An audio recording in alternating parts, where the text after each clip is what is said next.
towards our home. Somebody shot at our house, and that's how the bullet found my daughter. Now, there's that bit. And then there's the case of Julia Wangui, who died in prison, and the cause of death remains unknown.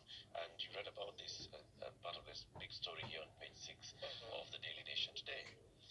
The government pathologist Peter Ndegwa has told Wangoi's family that the postmortem report remains inconclusive because more samples from her body need to be subjected to more tests to determine her cause of death. This happens as the Kenya National Commission on Human Rights reported that postmortem exams have been carried out on 17 of the 38 victims of Sabasaba protests. Okay? So Susan's grandmother, Julia's grandmother, rather, Susan Rienye, spoke, and we shall hear from the grandmother. And, this is just a continuation of the stories that we have. Let's start with the grandmother. For the results of the doctors, because these people, they took long to go to school, and I don't think they have anything to hide or to get bribed. So I believe what they will tell us is going to be right, and the family will say yes.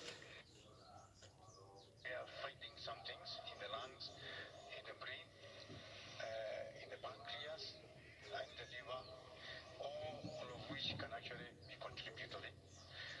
And specifically, there is bleeding in the brain. Bleeding in the brain, which doesn't look traumatic. And we want to look at the brain in a more, what do you call it, manner, so that we can really see where the bleeding was coming from. The surgeons had worked on the head. They had opened the head, what you call craniotomy.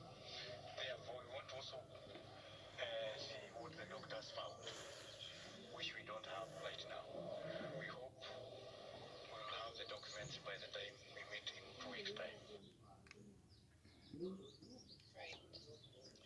So that's Peter Ndegwa, the government pathologist. And before that was Julia's grandmother, Susan Rienye, also died in a protected area.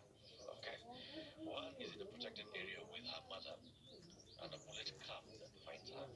The other one has been arrested and is in protective custody, and died. And we still can't find out what happened.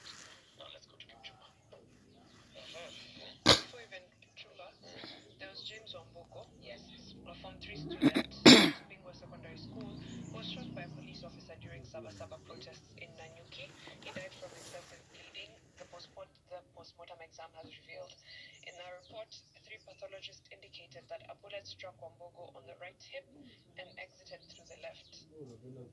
I'm making sure to put that part. A bullet struck Wamboko on the right hip and exited through the left.